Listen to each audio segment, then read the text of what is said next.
절과 회복이라고 하는 제목으로 말씀을 같이 나누겠습니다.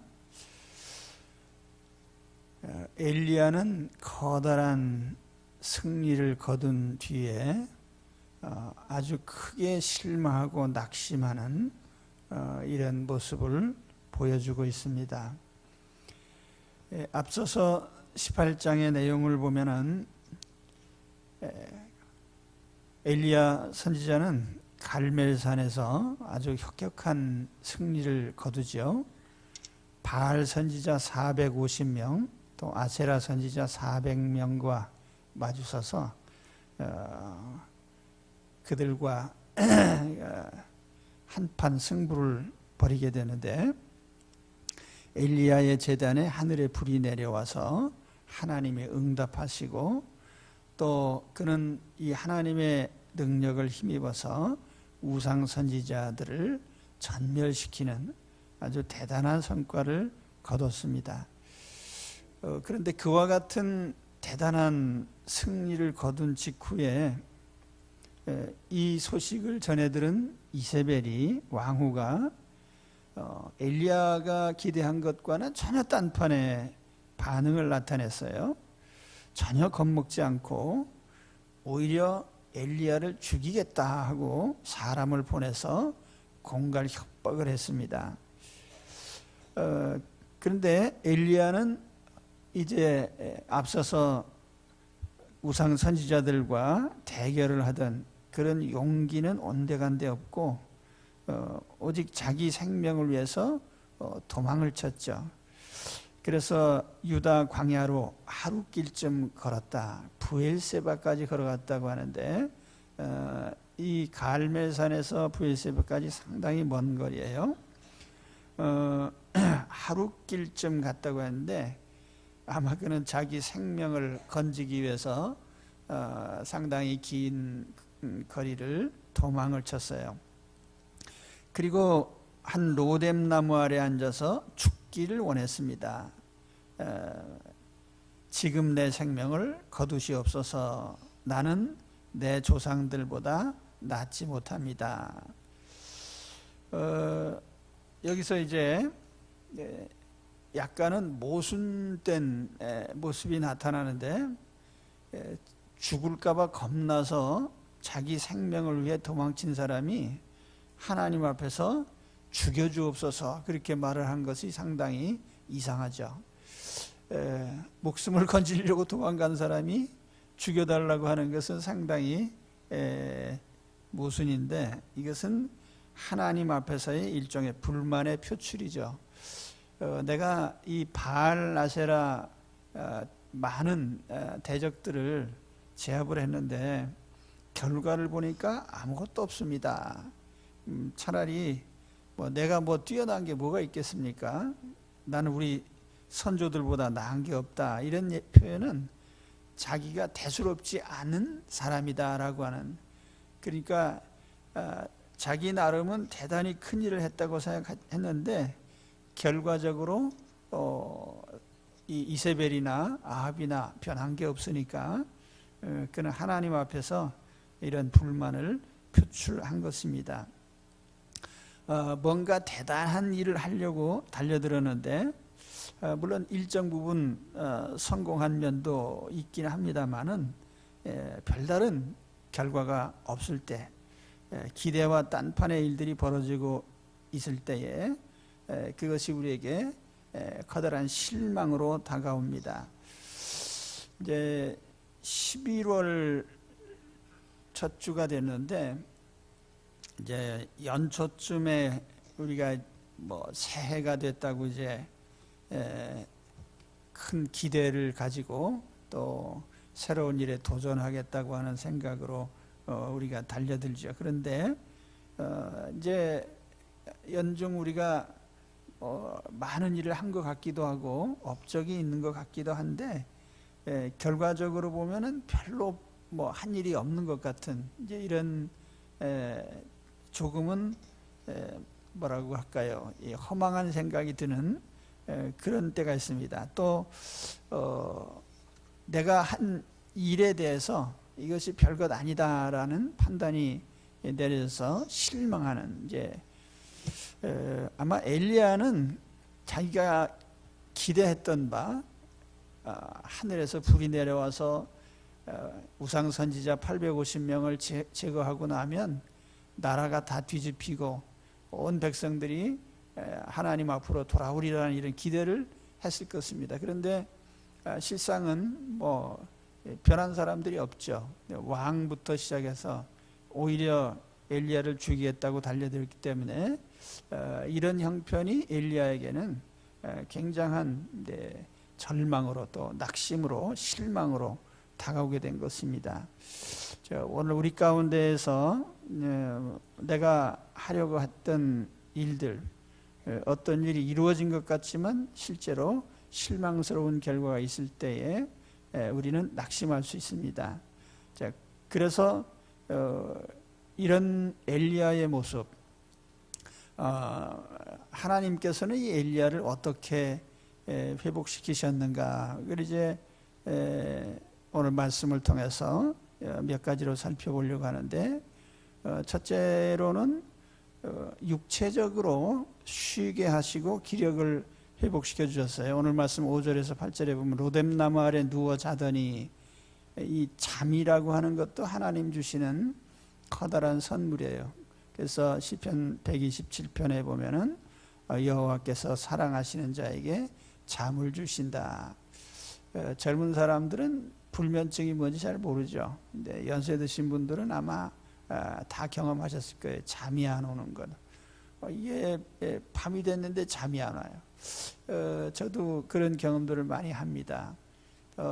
물론 이제 어떤 사색을 오래 하다가 누워 있으면은 이 생각이 계속 이어져서 잠이 잘 안 옵니다.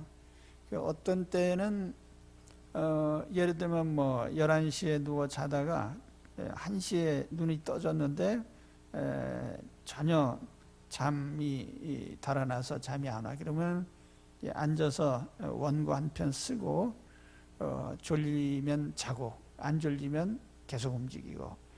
근데 하여튼 하나님께서 엘리야에게 잠을 주셨어요. 여러분, 잠자는 것도 커다란 휴식이에요. 그래서 하나님이 하루의 절반은 쉬게 하셨거든요. 자게 하셨거든요. 밤이라는 시간. 그래서 우리가 육체적으로 수면을 취하는 것이 아주 큰 회복이다.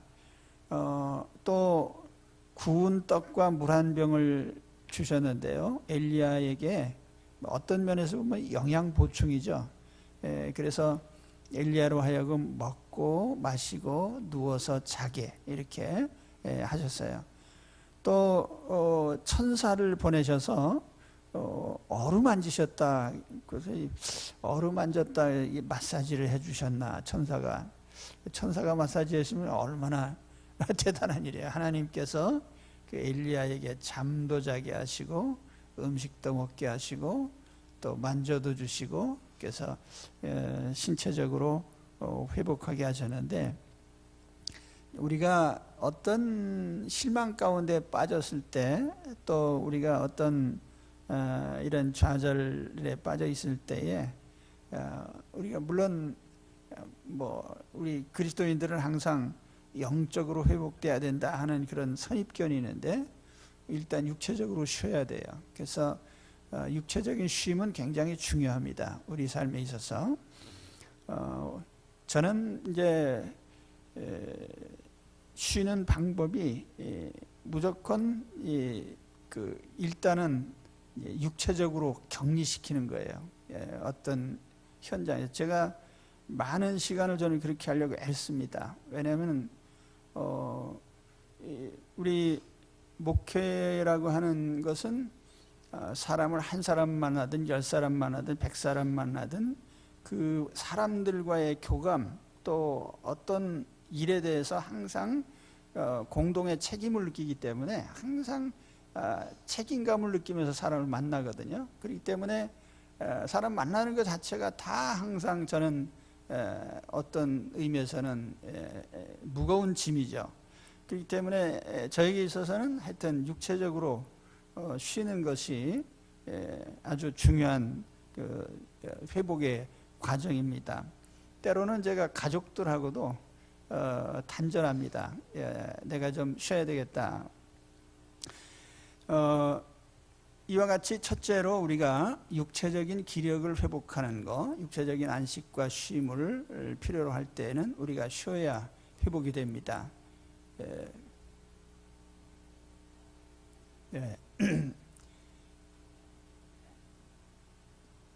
자, 그 다음에 두 번째 단계는 물론 이제 영적인 회복인데, 여기는 하나님과의 대면, 이것이 이제 가장 중요한 장면이죠. 엘리야가 40주야를 달려서 하나님의 산 호렙에 이르렀는데요.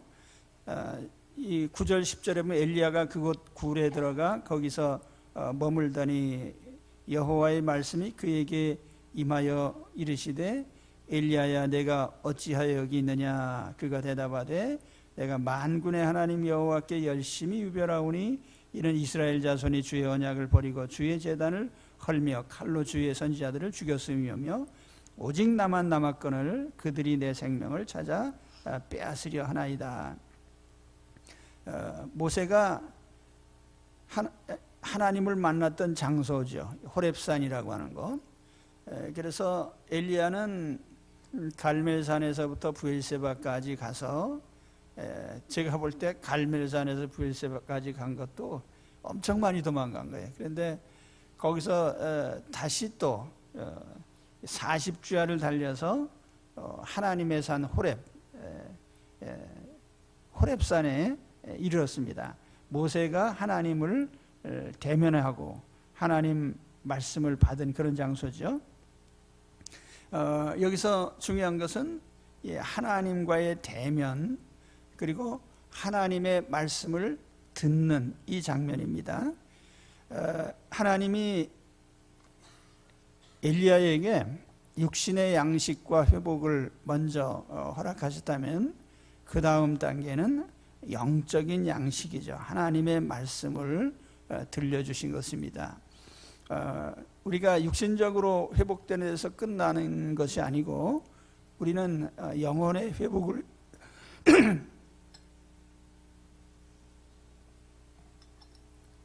영적인 회복을 위해서 우리 하나님 말씀을 항상 들어야 됩니다. 하나님 말씀을 듣는, 하나님 앞에서 하나님 대면하고 하나님 말씀을 듣는, 이게 얼마나 중요한지 몰라요. 자, 11절 12절에 보시면 여호와께서 이르시되 너는 나가서 여호와 앞에서 산에 서라 하시더니 여호와께서 지나가시는데 여호와 앞에 크고 강한 바람이 산을 가르고 바위를 부수나 바람 가운데 여호와께서 계시지 아니하며 바람 위에 지진이 있으나 지진 가운데도 여호와께서 계시지 아니하며 또 지진 후에 불이 있으나 불 가운데에도 여호와께서 계시지 아니하더니 불 후에 세미한 소리가 있는지라. 여기서 핵심적인 구절은 세미한 하나님의 음성입니다. 그러니까 우리에게 필요로 하는 것은 이 세미한 하나님의 음성이에요. 여기 바위가 깨질 정도의 강한 바람, 또 여기에 지진, 땅이 흔들리는 지진, 또 그런가 하면 불, 타오르는 불꽃. 그런데 이런 것들은 다 실상 아무리 요란해도 그것은 영혼을 살릴 수 있는 그런 정도는 아니라는 거예요. 이제 비유적으로 하면 이런 겁니다. 이제 뭐 이 강한 바람이나 또 지진이나 혹은 이 불이나 이런 것들이 의미하는 것은 사람들이 소위 말해서 기적이라고 하는, 뭐 자연의 이적이 나타나고 뭐 우리가 살다 보면 기적이라고 말하는 것들 많잖아요. 기적적인 역사들을 많이 체험하는 것도 중요하지만 그거보다 더 우리의 영혼을 살리는 것은 하나님의 음성을 듣는 것입니다. 하나님의 말씀을 듣는 것이 우리 영혼을 살리는 것이지 기적이 사람을 살리는 건 아니에요. 기적이라고 하는 것은 우리 교리적인 말로는 비상섭리라고 합니다. 하나님이 어떤 특정한 경우에 자연의 섭리를 어겨서 어떤 일을 베푸실 때 그걸 이제 우리가 비상섭리 그렇게 얘기해요. 비상이란 말은 일상이 아니란 뜻이에요. 그건 뭐 어쩌다 우리에게 있을 수 있는 일인데 정말 우리의 영혼이 살아날 수 있는 그것은 하나님의 음성, 이 세미한 음성이라고 한 것은 마음속에서 듣는, 그래서 우리 마음속에서 하나님의 음성을 들을 때에 그것이 우리를 살리는 말씀이 되는 것입니다. 그래서 이 하나님의 회복의 과정을 보면은 이 엘리야에게 첫째는 육신의 양식을 먹여주셨죠. 또 그 후에는 기적적인 에너지를 공급하셔서 40주야를 금식하면서 달릴 수 있도록 아마 이 엘리야가 달려간 거리를 어떤 분이 요즘 거리로 한 350km쯤 된다 이렇게 얘기를 했는데, 하여튼 그 먼 거리를 그가 달려갈 수 있는 힘을 주셨어요. 그러나 아직까지 그걸 우리가 영적인 힘이라고 할 수는 없습니다. 정말 중요한 것은 하나님의 음성을 듣는 것이죠. 하나님 말씀을 들을 때에 엘리야의 영혼이 살아나고 그가 다시 힘을 얻어서 하나님의 일을 하게 되는 것입니다. 그리고 마지막 장면은 뭐냐면은 하나님께서 엘리야에게 엘리야가 할 일을 알려주셨어요. 그러니까 세미한 음성이라고 하는 것이 엘리야로 하여금 하나님의 뜻은 이렇다라고 알려주신 것이고, 그에 따라서 엘리야는 새로운 사명을 받고 또 새로운 일을 시작하게 되는 것이에요. 그렇기 때문에 오늘 우리가 어떤 회복이라고 하는 것은 단순히 쉬고 아무것도 안 하는 것이 아니라 하나님 앞에서 하나님의 뜻을 알고 새로운 일을 시작하는 것이죠. 그럴 때 우리는 언제든지 중요한 것은 하나님 앞에 서서 내가 하고자 하는 일이 있어요. 내가 기대하는 것도 있고 그렇지만 일단 하나님 앞에 서서 내 인생을 다시 돌이켜보면서 하나님이 뭘 원하시는지를 우리가 아는 거예요. 하나님의 뜻이 무엇인지를 알고 우리가 그 하나님의 뜻에 따라서 새로운 일을 시작해야 되는 것이죠. 그것이 우리에게 또 다른 의미에서의 생명 회복입니다.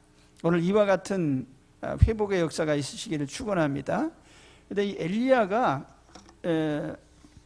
하나님 앞에서 이제 대화하는 장면이 나오는데 13절에 보면은 엘리야가 이 하나님 대면하고 겉옷으로 얼굴을 가리고 나가 굴 위에 섬에 소리가 그에게 임하여 이르시되 엘리야야 내가 어찌하여 여기 있느냐.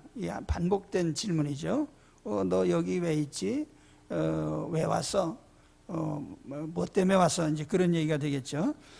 그가 대답하되 내가 만군의 하나님 여호와께 열심히 유별하오니 열심히 유별하다.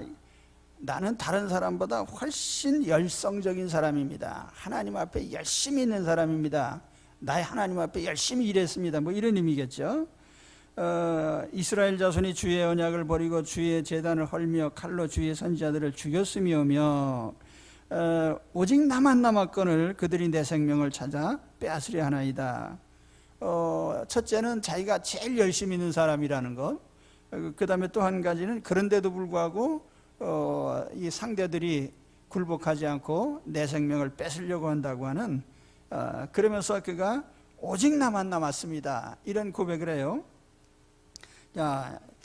그러나 사실요 엘리야의 이런 고백들은 한편 맞는 말이기도 하지만 그건 엘리야 자신의 생각이지 실상은 그렇지 않습니다. 엘리야는 나는 다른 모든 사람보다 제일 열심히 있는 사람입니다 라고 했지만 사실 앞서서 보면 하나님의 사람들을 숨겨준 그 오바댜라고 하는 사람도 있고 또 7,000명의 숨은 신자들도 있습니다. 그런데 엘리야는 오직 나만 남았다고 했거든요. 그건 엘리야 개인의 착각이죠. 또 이세벨이 자신의 생명을 뺏으려고 한다고 했지만 사실 하나님께서 엘리야의 생명을 결코 빼앗지 못하도록 계속 지켜주고 계시잖아요. 그렇기 때문에 어쨌든 엘리야는 하나님 앞에 자신의 처지만 자꾸 반복해서 얘기한 거예요. 이 말을 2번이나 했잖아요. 너 여기 왜 있어? 그럴 때마다 나는 하나님 다른 누구보다 열심히 믿는 사람입니다. 하나님 잘 믿는 사람입니다. 그런데도 불구하고 반대자들은 많이 일어나고 나만 홀로 남았습니다. 그래서 우리 신앙 가운데 나만 홀로 남았다, 내가 가장 열심히 있다라고 하는 착각에 빠지면 안 돼요. 하나님은 결국 수많은 사람들을 아직도 보호하고 계시고 또 숨겨두신 것입니다. 자, 그런데 여기 하나님께서 엘리야에게 주신 응답은 이제 새로운 사명을 주시는 거예요. 그래서 15절에 보시면 여호와께서 그에게 이르시되 너는 내 길을 돌이켜 광야를 통하여 다메섹에 가서 이르거든 하사엘에게 기름을 부어 아람의 왕이 되게 하고 또 너는 님시의 아들 예후에게 기름을 부어 이스라엘의 왕이 되게 하고 또 아벨 모올라 사밧의 아들 엘리사에게 기름을 부어 너를 대신하여 선지자가 되게 하라. 그래서 하사엘의 칼을 피하는 자를 예후가 죽일 것이요 예후의 칼을 피하는 자를 엘리사가 죽이리라. 그러나 내가 이스라엘 가운데 7,000명을 남기리니 다 바알에게 무릎을 꿇지 아니하고 다 바알에게 입맞추지 아니한 자니라.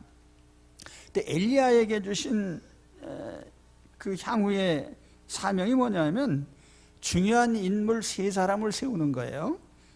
그래서 다메섹 왕 하사엘을 세우는 것이죠. 그 다음에 2번째는 이스라엘 왕 예후를 세우는 것이고, 그 다음에 3번째는 엘리야의 후계자 엘리사를 세우는 일입니다. 그런데 우리가 그 성경 뒤에 읽어보시면은 실상 엘리야가 직접 다메섹 왕 하사엘을 세운 게 아니고 엘리사가 세웠어요. 그러니까 엘리야의 후계자인 엘리사가 하사엘 왕을 세웠고, 또 이스라엘 왕 예후를 세울 때에도 엘리사가 세웠어요. 그러면 엘리야가 직접 한 것은 후계자 엘리사를 세운 거죠.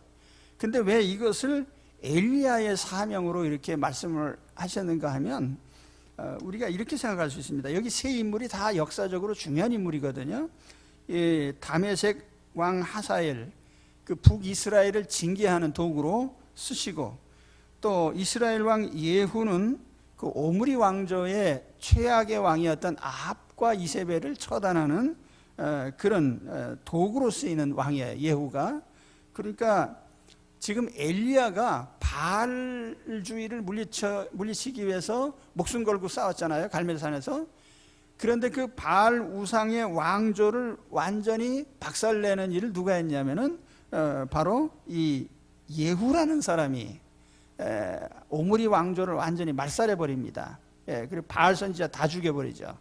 이제 이와 같은 일을 예후를 통해서 했는데 그 예후를 임명한 거예요. 그러니까 북왕국 다메섹의 하사엘을 세운 것이나 북왕국 예후를 세우는 것이나 굉장히 중요한 역사적인 일인 것입니다. 그런데 우리가 여기서 하나 생각해야 될 것은 한 사람을 세우는 것이 엘리야가 갈멜산에서 850명 죽인 것보다 더 위대한 일이라는 거죠. 그래서 여기 보면은 엘리야가 실제로 한 일은 엘리사 세운 것밖에 없어요. 그런데 그 엘리사가 하사엘을 세웠고 예후를 세워서 하나님의 엄청난 역사를 하게 된 것입니다. 그럼 우리가 우리의 사명 중에 가장 큰 사명이 뭐냐면은 한 사람을 길러내는 거예요. 한 사람을, 우리가 한 사람 그러면 아무것도 아닌 것처럼 뭐 수백 명, 수만 명, 수천 명 뭐 이래야 뭐 큰 사람처럼 보이지만 정말 우리에게 때때로 중요한 것은 한 사람을 길러내는 거예요. 한 사람을 세우는 거예요. 그래서 실상 오늘 우리가 하는 일 중에 뭐 세상에서 사업도 많이 하고 뭐 하는 일들 많이 같지만 제가 늘 드린 말씀이 한 사람의 자녀를 충실히 길러내는 것은 한 나라를 세우는 것만큼 위대한 일일 수 있다. 그래서 요즘 사람들 뭐 자기 얼마나 행복한 인생을 살려고 그러는지 몰라도 애도 안 낳고 아이 출산도 안 하고 잘 되나 보자고요. 그게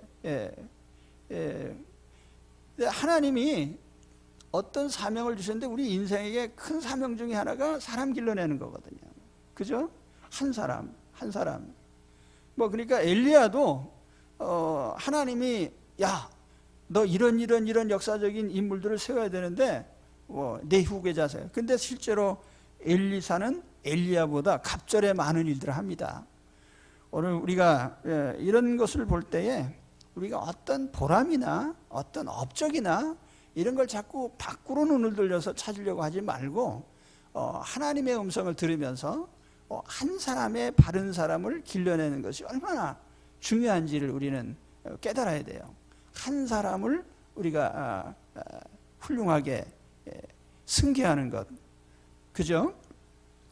그래서 어떤 면에서 보면은 외적인 기적이나 업적들보다는 사람에 치중하라는 것이고, 그 사람 가운데도 한 사람에게 우리가 의미를 부여한다는 뜻이에요.